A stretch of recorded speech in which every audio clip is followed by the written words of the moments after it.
Today, my focus is you need to be very, very, very clear with your team about this is influencing people. This is influencing people internally and externally. And your power to influence these people, this is your main skill. You can be the best communicator, but if you don't influence people with your pitch, you're lost.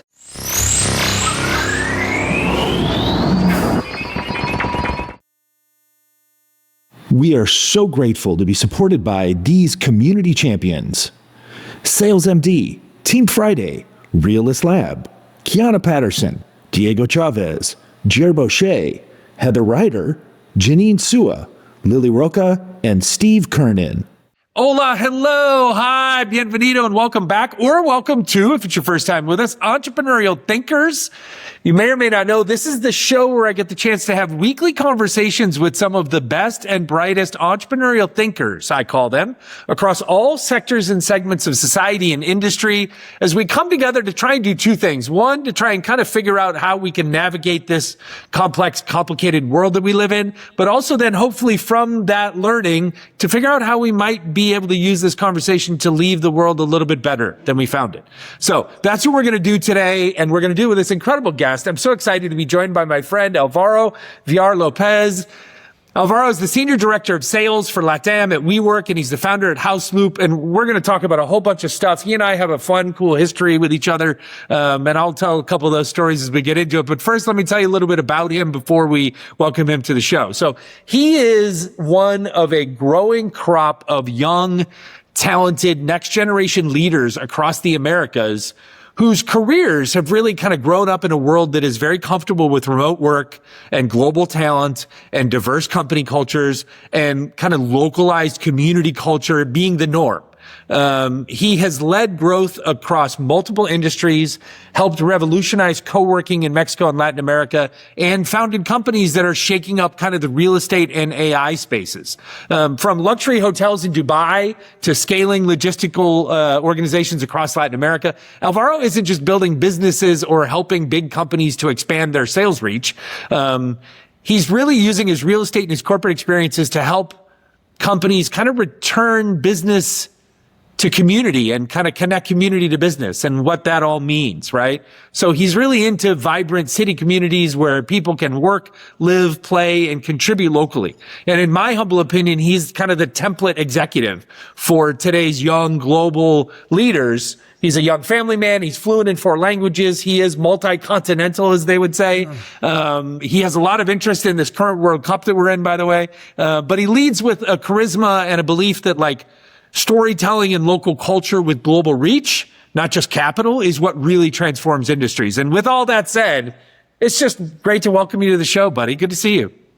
Good to see you, Rob. Thank you very much for the invitation. It's a pleasure to me to share this space and just talk and think and see if something of what we talk generate value to your viewers.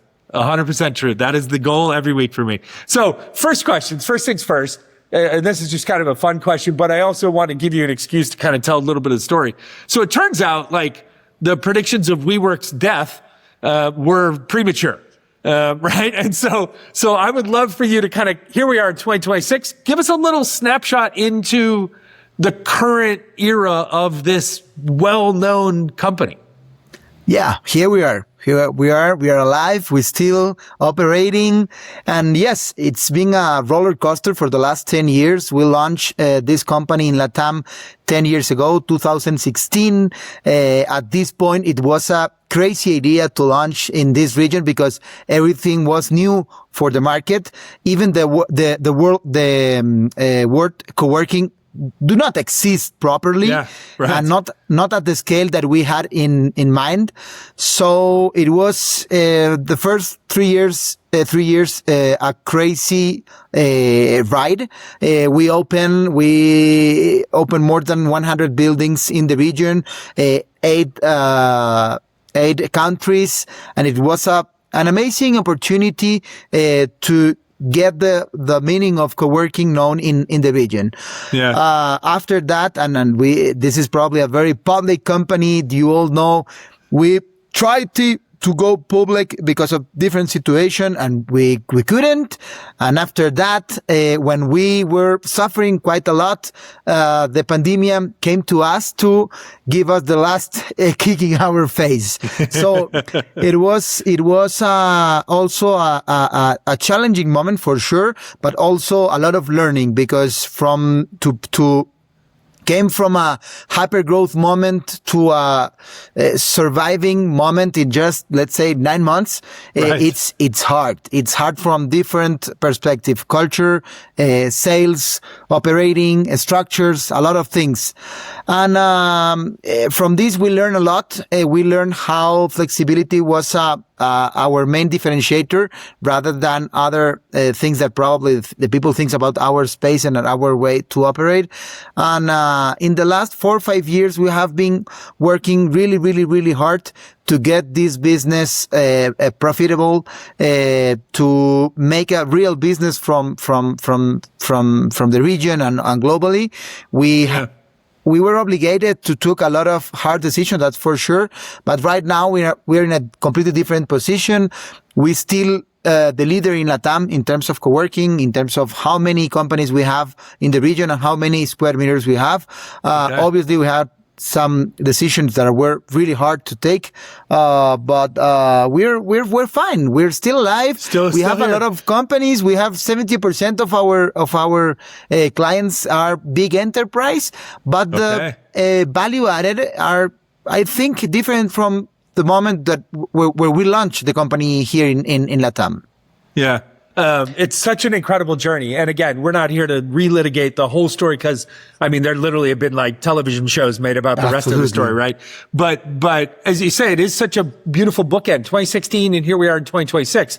And the funny origin story I alluded to in the opening, is funny, is at the very first WeWork in LATAM, which was the first WeWork in Mexico City, which is in this beautiful tower and the location with a nice patio and all that stuff. On the opening week, there were a bunch of little opening day events, and I gave one of the keynote speeches, at that opening event. And you and I literally crossed paths, but we didn't know each other, because there were a couple other people, mutual friends and former coworkers of yours, who were kind of in between us. And so I was interacting with more of them. But literally, like, I was there, essentially on day 2 or 3 of WeWork's emergence and birth into Latin America via Mexico City in that beautiful building.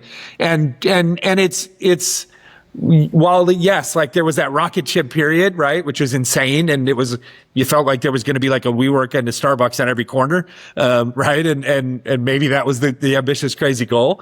But to still be here, is not just a statement about WeWork. It is, obviously, but it's also just a statement about how we work as people, right, and how companies, as you say, big enterprises, medium-sized companies, small early-stage companies, how they both attract talent and maintain talent, and how they make their work culture or their company culture is now tied to like physical places as well. And so it's a fascinating testament, I think, to the industry, not just to the company. Absolutely, absolutely, Rob. If I define, I think what we lived from a company perspective, and we were the first, we had a really good position to see a lot of companies change the way that they work in the last 10 years. 10 years ago, probably 90% of the companies work at the office 5 days per week. After that, during pandemia, no one works at the office. No one, not even 1 day. After that, the cool thing was the hybrid work, and I go 2+3, 3+2, 4+1, and all of this stuff. And today we have a new definition of presence. And this definition is affected by a few things that are really, really important. One of the things that we are in a very uncertain moment. We don't know what is going to happen with AI. We don't know what is going to happen with all of the global wars, economical situations, countries doing things with other countries. So to predict what you're going to need in terms of office for the next 3 years is almost impossible for anyone. Almost impossible. So this is where the flexibility not goes to just the days that you come to the office, goes to, I don't know what is going to happen with my company in the next 24 months. I don't know if we're going to grow a lot because of AI, if we're going to die because of the macro situation that we have in whatever country. Right. So all of this is where now we know perfectly that the flexibility in so many ways is our main value added.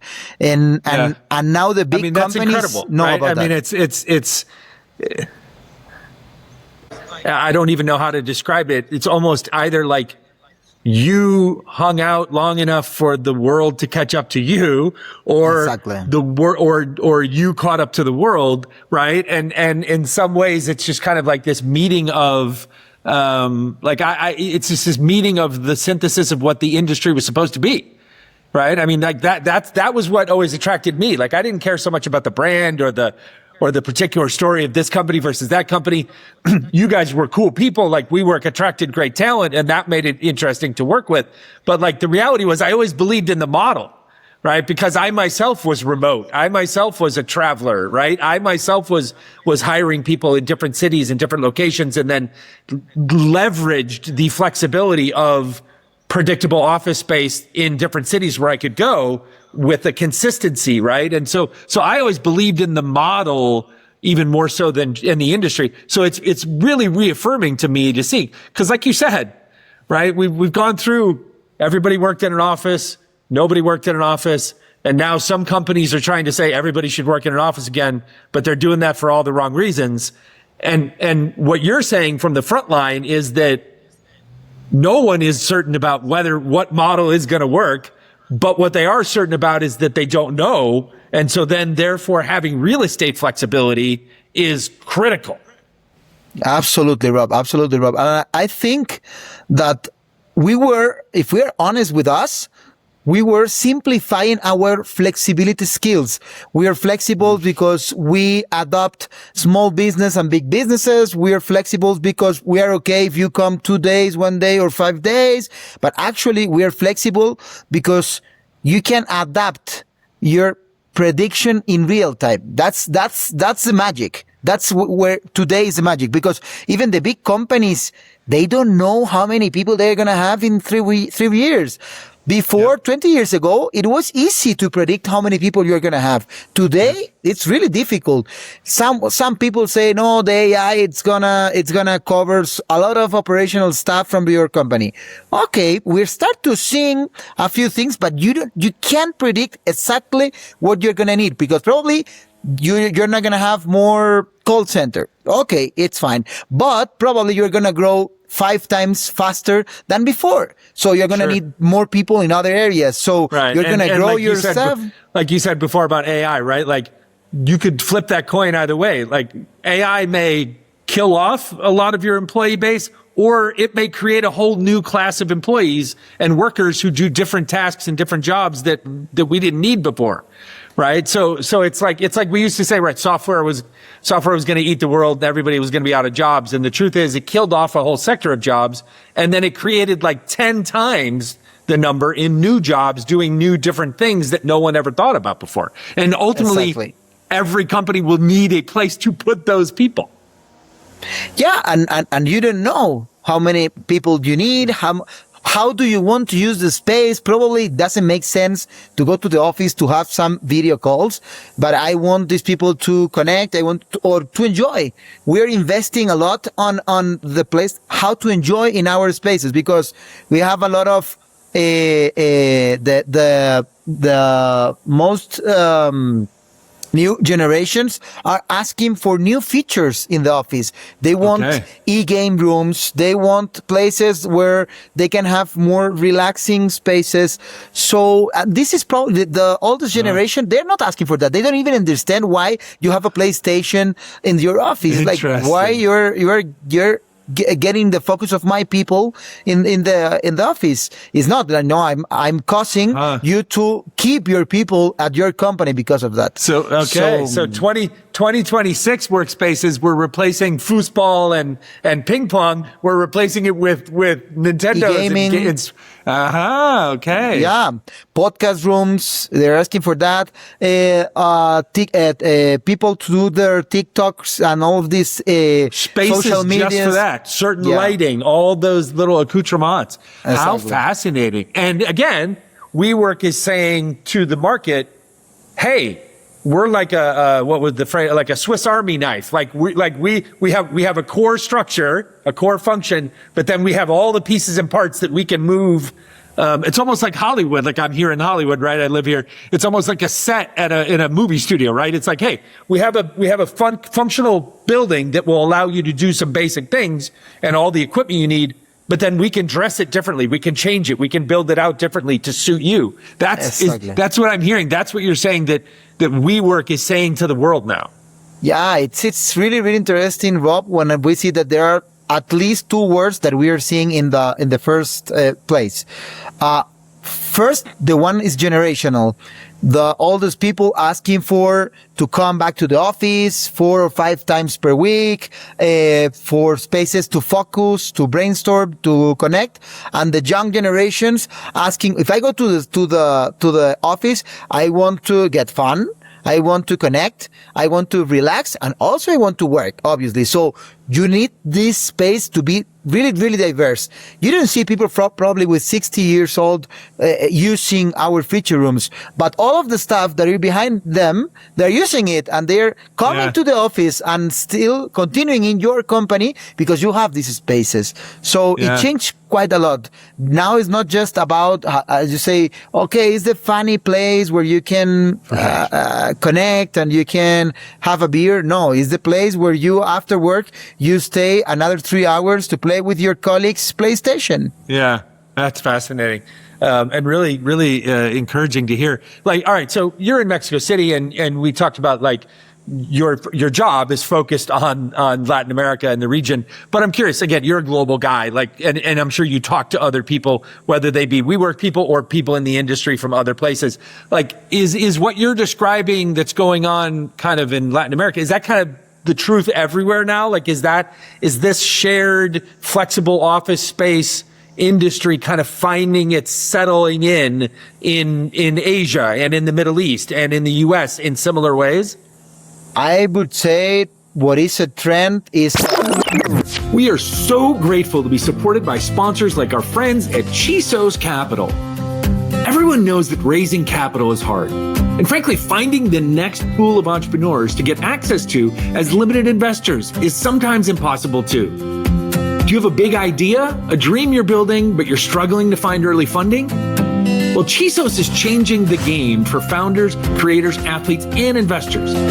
Whether you're launching a startup, growing your creative brand, or training for the big leagues, Chisos backs you. Chisos uniquely invests up to $100,000 in people, not just products, whether they be entrepreneurs, creators, or even athletes. With their unique CISA model, convertible income share agreements, founders get flexible funding without giving up equity or ownership, and investors get attractive returns and great upside with less risk. Chisos works for both investors and the people bringing our world to life. If you're seeking access to a truly diverse pool of deals, or you're someone who feels overlooked by the VC game, Chisos is ready to back you. So apply now at chisos.io.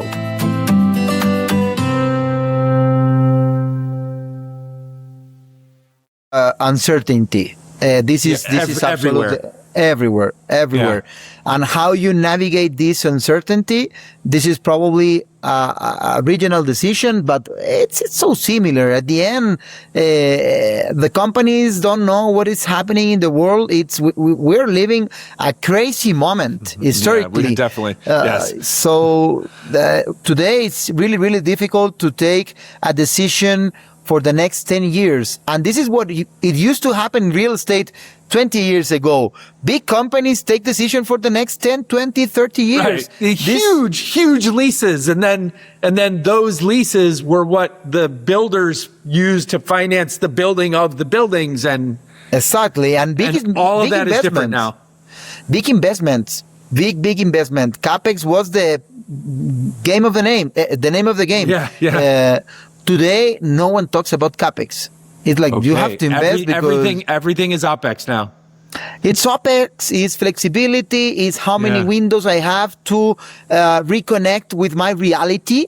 This is the idea. Okay. It's okay. Wow. Yeah, I can sign for you 24 months, but I need to check my reality in 12 months. I need to check how I'm working in 12 months. So you need to give these possibilities to your clients, because if not, you still not providing your added value.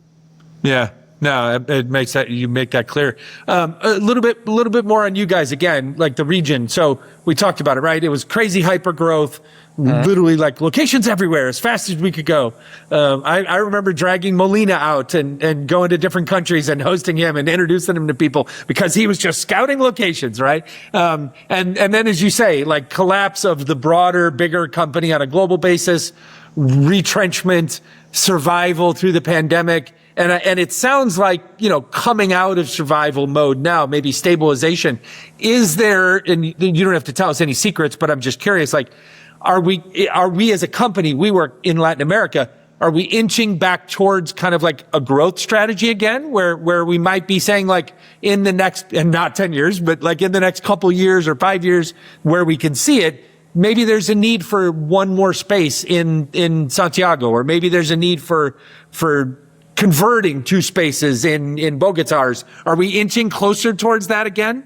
No, I wouldn't say closer. It's already happening. It's already happening. Yeah, awesome. We just opened 2 or 3 weeks ago a new space in Monterrey, but it's connected to real demand. We are doing a lot of coterms. What means coterms? I have a client, a big client that is asking for a space. They don't want to operate. They don't want to invest in CapEx. They don't want to do anything. We do for them. And with this, we're going to grow. Probably if they need, let's say, 5,000 square meters, we're going to ask for 7,000. And we eat this risk. But we have control over this risk.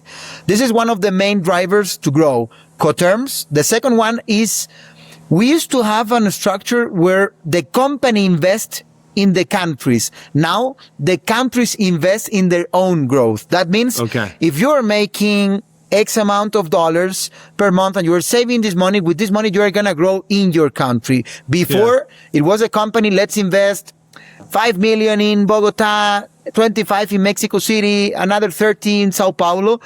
But we don't know if this is going to work or not 100%. Now you have this amount saved for your growth in your country, but we're not going to use money from Mexico to grow in Peru or in the other way. So this simplify a lot our structures from a finance perspective, from a sales perspective, because the people ask, are you going to grow? Yes, as soon as I have the right amount of money to grow in this country and the right demand provable to grow in each country. So it's very simple, the equation. We're going to grow if we have the demand. We're going to grow if we have the money in this country. There are countries where we're more profitable, our margins are higher, and countries where our margins are not that high. So probably we're going to invest in the countries where we have have higher margins. No, that makes sense. All right, look, I'm curious a little bit more about you, right? The last time we had like a meaningful, long conversation, it was around some entrepreneurial things that you were doing, right? And so I'm curious, your career, when people look at your CV, so to speak, right? You've worked hospitality, technology, logistics, across different regions, et cetera. And back then you were exploring this entrepreneurial path with the company we talked about in the opening, HausLoop.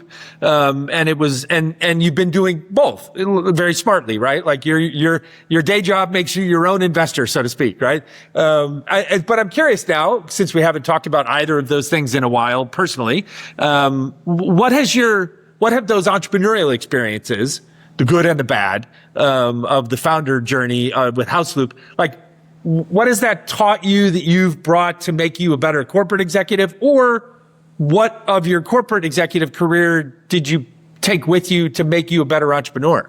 I define Rob in this way. I was a corporate guy, 100%. I had the opportunity to work for WeWork, where you were the house for so many startups and people doing new things, and a lot of energy about creating for almost 10 years. So at the end, it went to me.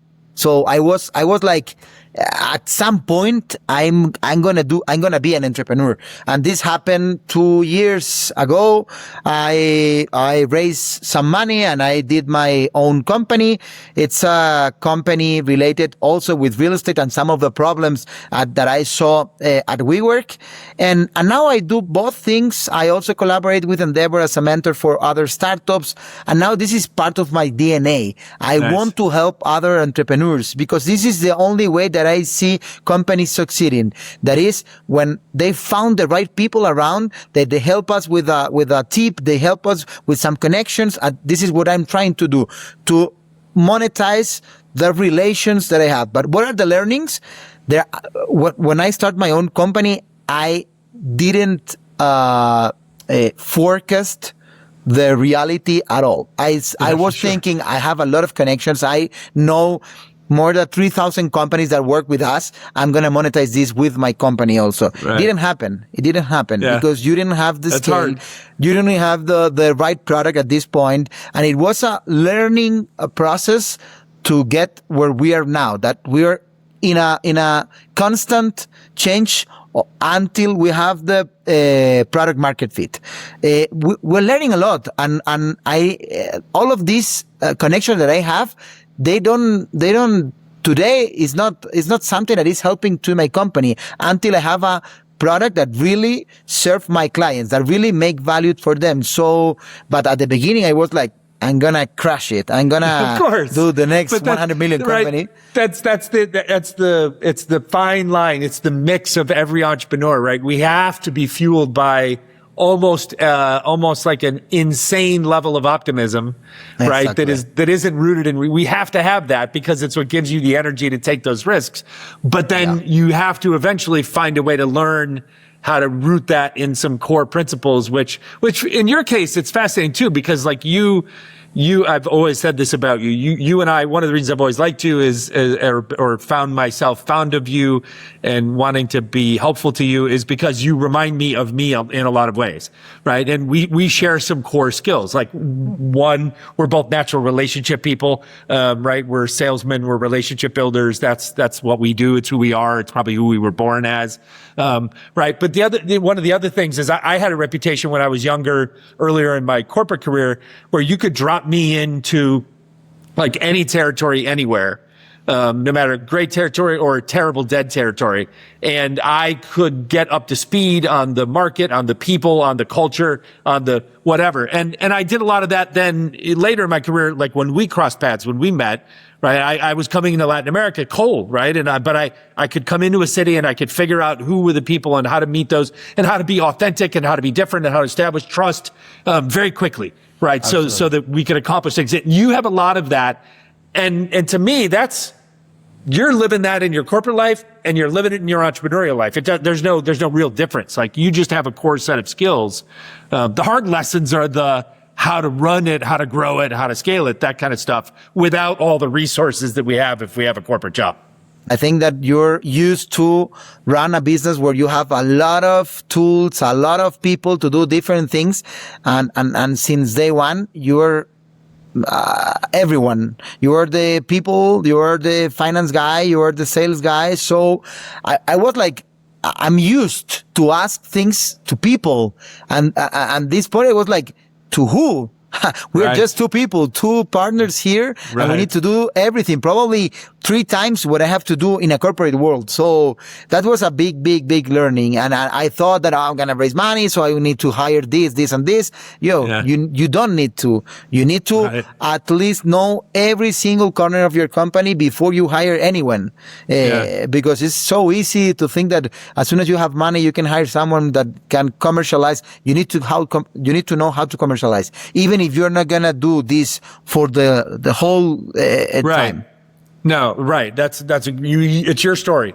I've always said that, right? You can't outsource the founder story, like, exactly. and the level of understanding of the customer, right? Like that, you have to have that. If you don't have that, like you're playing at being an entrepreneur. I'm curious, we've talked about it for a little bit now, like, so what is HausLoop now and what could HausLoop become, like, over time, like organically? I think, Rob, to being completely humble and honest, I think the real estate industry still need a big change from a technology perspective and didn't happen yet. You have seen this change in hospitality. We are so grateful to be supported by sponsors like our friends at eSudo. You know, running any business, but especially a law firm, means balancing a lot. And technology, frankly, shouldn't be a headache. eSudo makes information technology and cybersecurity simple for law firms large or small. With over 20 years of experience, they specialize in everything from Microsoft 365 management to advanced cybersecurity solutions. They help you to stay ahead of threats, manage your data securely, and keep your tech running smoothly so that you can focus on what matters most, your clients. eSudo understands the legal industry's unique needs, offering tailored solutions to ensure that your firm is always in compliance and always protected. Are you ready to upgrade your firm's technology or get help with your questions? Visit esudo.com.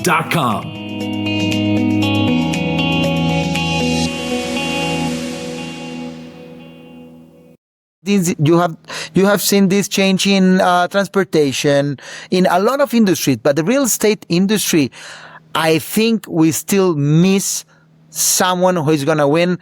And all of the data, the money, the people, the investment that is behind this industry is absolutely huge. I want to get advantage. But it's still stuck in the past, basically. Exactly. And so HausLoop in that sense, these are my words, not yours. HausLoop in that sense is like still a little early. It's still very early, even though we have been operating for 2 years.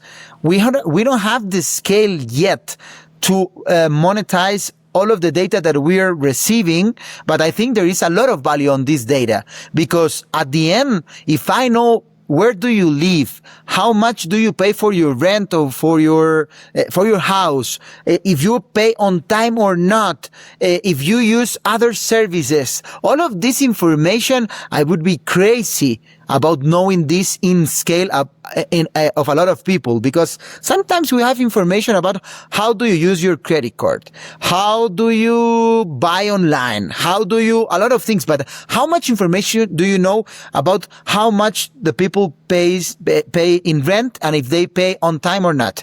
And this is a lot of information. Usually we spend 35% of our budget in housing. So it's a lot of money. It's a lot of information. So we still, with this intention at HausLoop, we want to know. We don't know exactly yet how to get to this data. We are operating in some residential areas, simplifying some operational stuff of this living industry. Yeah. But I think we're still thinking how to get this scale and to really, through our technology, know all of this data that is really, really important to connect this to other services. So this is, we're still in a learning process. Yeah, that makes sense. I mean, you're finding the market, and again, in a market that you, as you said, is old school and reluctant to be found, maybe. I'm curious because it sounds natural. Like, is there a natural role in all this inside of HausLoop for AI, like as a tool, like to basically help you do what you're trying to do and explore more efficiently? Absolutely. AI was, when we launched HausLoop, and still there, in so many ways. The amount of time that we need to put an operating app in your residential, it's crazy. We can do in 2-3 days just because of AI, because we can receive your rules, your finance statement, and simplifying our app in just a few hours. So this is why we think that we can get this scale, because it doesn't take to get, let's say, customized for you, because your specifications are very, very concrete. It's easy for us. And this is one of the things that probably it's against scale. How customized is your product to each client? No, it's simple. Don't have a single product and this is for everyone. No, we can customize because of AI, but keep the idea of digesting all of this data that is behind all of these transactions. Hey, I was curious. I forgot to ask you earlier something you said, and I just remembered it. Was the WeWork project that you guys, the new one you talked about that you just did in Monterey, Was that like an independent standalone project somewhere in the city, or was that in partnership with Tec de Monterrey? No. It's independent. It's actually with one of our landlords, and it's because of demand. We have one of the building, it was full. We have other clients asking for more space, and we get the opportunity and just convert it. Awesome. The reason I asked was I flashed back to a story. So I know that recently, just from following and friends and stuff online, I know that recently Tec de Monterrey in Monterrey opened up like a huge basically they built like a whole extra part of the campus, right, with a bunch of different facilities and whatnot, and go way back, and probably late 2017 maybe early 2018, before all the IPO stuff. I dragged Molina out there, and we literally met with like the chancellor and the board and all the people at Tec de Monterrey, because they were in the early drawing board days of that project, which just opened now 7-9 years later. And they were contemplating, like, should we just partner with somebody like WeWork?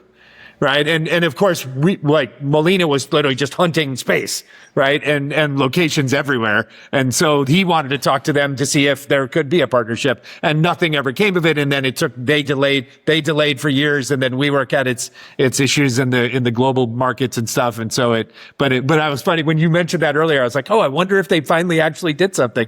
But no, that's fascinating. I'm curious. This is kind of like a last kind of personal question about you again. And also just kind of talking about, like, career skills and those types of things. Like, you are a literal professional salesperson, and only another professional salesperson can say that and know that that's not a knock on you. Like, that's a compliment. Like, most people say salesman and they think it's the worst thing in the world, right? But like, my dad taught me when I was very young, I'm going to teach you how to be a professional relationship developer.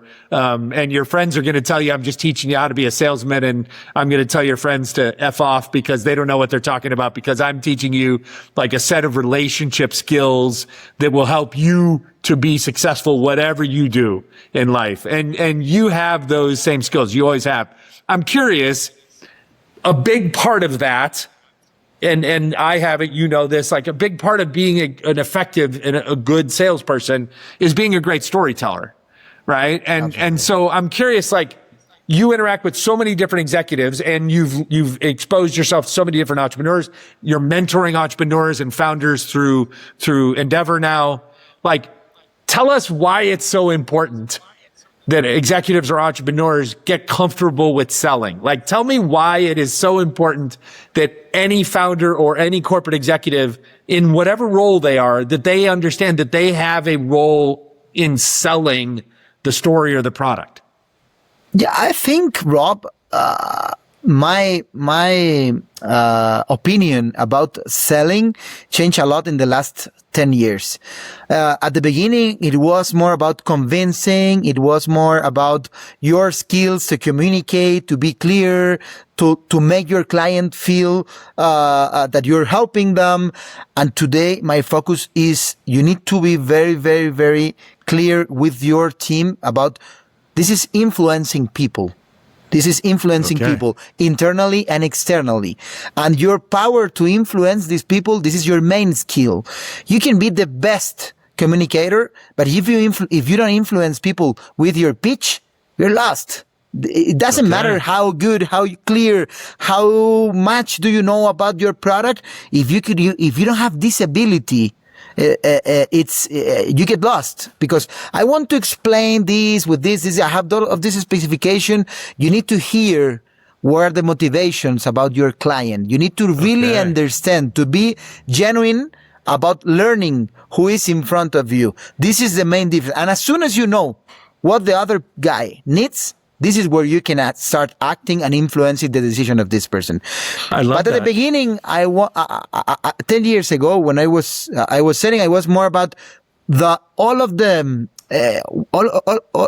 what is around the selling process. Yeah, the show. I want to be the coolest guy. I'm going to be the one who knows more about the product. But I didn't listen. I didn't understand what is the motivation. What is this guy really looking for?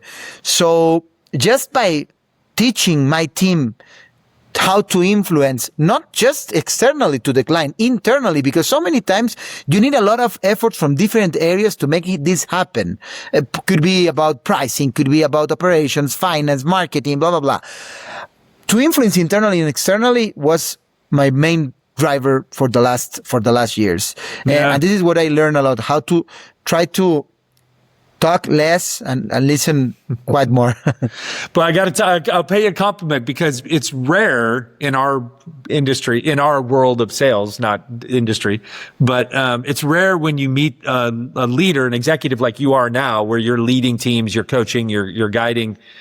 It's rare that leader and their upbringing was very different and then they shift. Like most leaders, frankly, become bad leaders, right? Because they get stuck in the way that they learned it, the way it has to be. This is the way it's always been. This is the way it's going to work. That's the way it used to work. So it'll, right? And you don't adapt. And so I'm proud of you, just as a friend, to see that you've adapted, like that you learned through your own experiences and you've become the better leader because your sales team, your sales, marketing, business development, all those relationship people that work with you, like they're getting a richer set of skills from you if you're presenting it this way that you just described it to me than the way you got taught, or the way that you were even probably successful for some of your early years. But I think it was a transformation based on my experience at the beginning 10 years ago when we were start selling WeWork. We were selling a lot, but we didn't know even why. We were the coolest space. It was easy to sell. We were the new thing in Latam. Right. A lot of energy, a lot of culture, a lot of connection, a lot of what were happening there. But the show. But when this were down and you stop selling, you need to think why. Why? But this is the same space that we were selling just 3 years ago. You need to find that what is our real value. If you don't listen and you just stay in your position of we're the coolest space, we're trying to amaze you because of my space, rather than understanding what are your needs and adapting this space to your needs. It takes time. And so many times you are at companies that have a really good product and you can think that you know how to sell. This is the main problem. Probably there are some services, some products, some things that are very sellable today. But what happens if the situation change? What you're going to do in 2 years if now no one wants an office space? You need to reinvent yourself and reinvent the way you sell the space. LeBron James is a great basketball player, but We are so grateful to be supported by sponsors like our friends at Shore Capital. In today's venture capital world, it's not just about cash. It's about relationships. Capital is harder to find. Limited investors have fewer managers that they can trust. And the industry is just filled with far too much hype. Shore Capital is an early-stage venture fund investing in the world's most ruthlessly iterative founders, helping its limited partners to find founders who are solving the world's most dynamic problems, teams that excel in mastering the idea maze, teams moving with a rapid, iterative velocity and demonstrating radical resourcefulness. Shore Capital doesn't just write checks, though.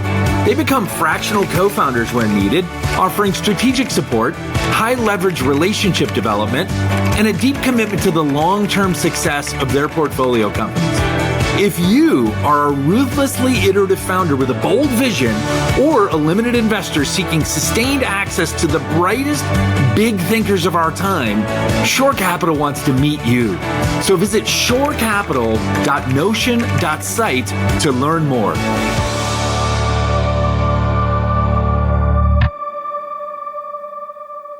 On shitty Lakers teams is a less great basketball player, right? I mean, like that's just the truth. Like it's just the truth. If the show is faulty, everything else becomes harder to do. That's awesome. All right, one last question before we get to our closing segment. This is just purely personal. Are you having fun?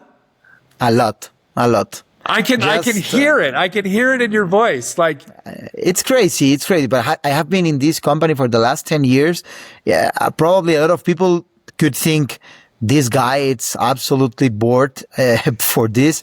I'm not. I have the opportunity to connect with a lot of people, who is doing different things. One of them at scale. One thing that just, it's a solution for 3 people, people who are crashing their business and making them again.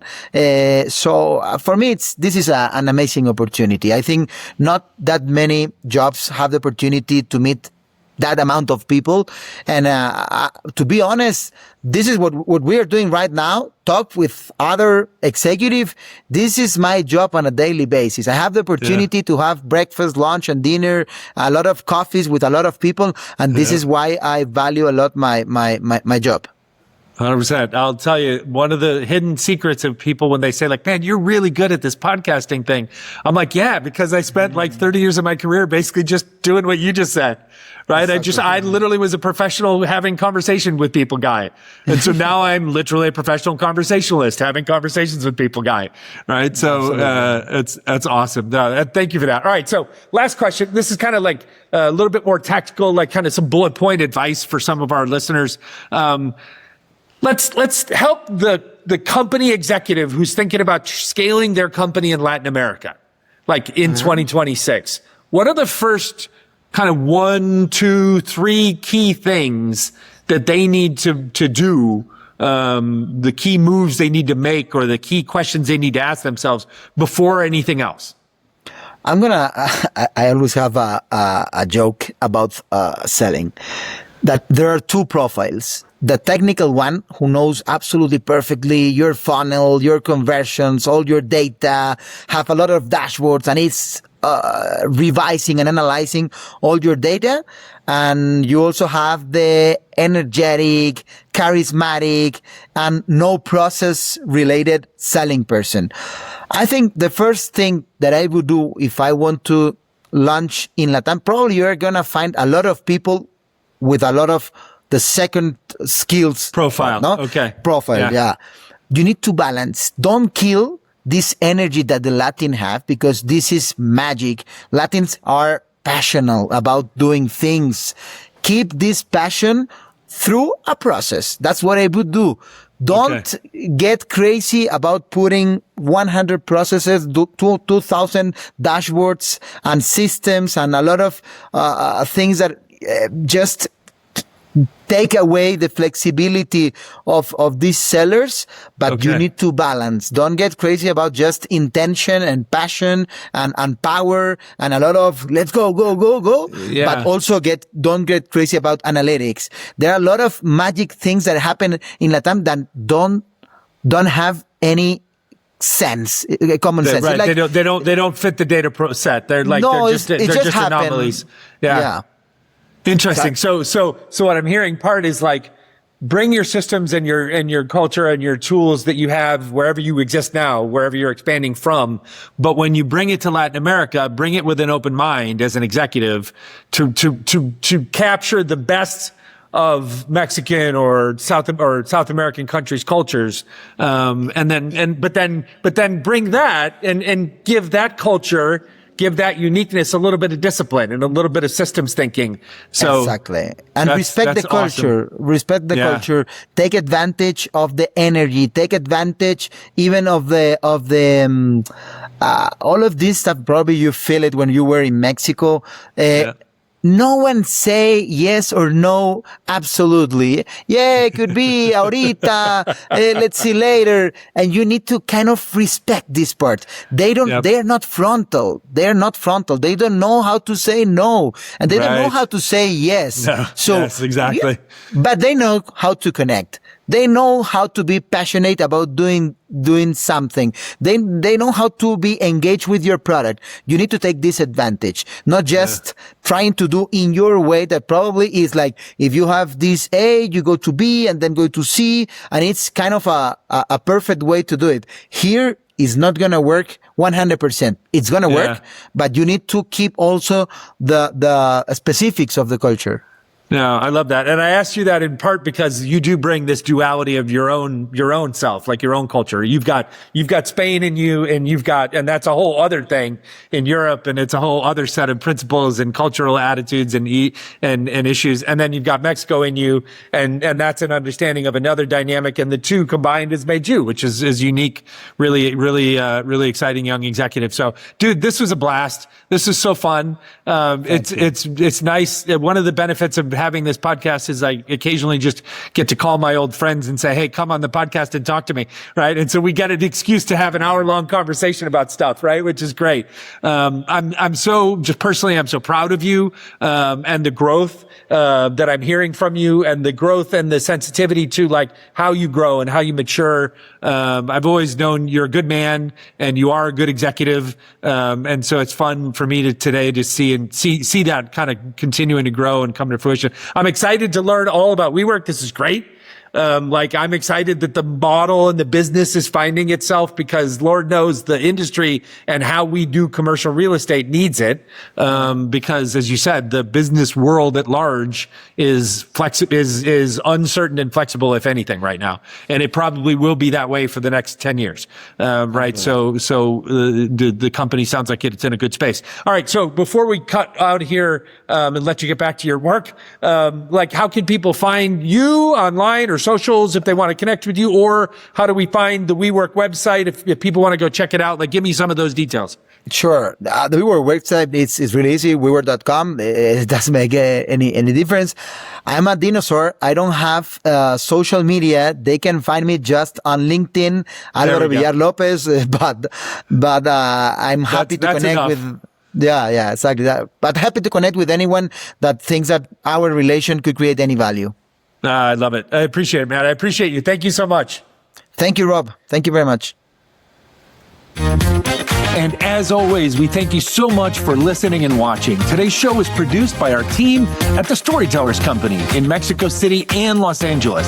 And you can always find, follow, subscribe, and share our show as found on Spotify, Apple, YouTube, or wherever you find your favorite podcast by searching Entrepreneurial Thinkers with Rob Ryan. You can also follow along on our various social media platforms for clips and contents at Entrepreneurial Thinkers. And if you'd like to connect with me, our host, you can find me just about anywhere on social under the handle I am Rob Ryan. Thanks, and have a great day.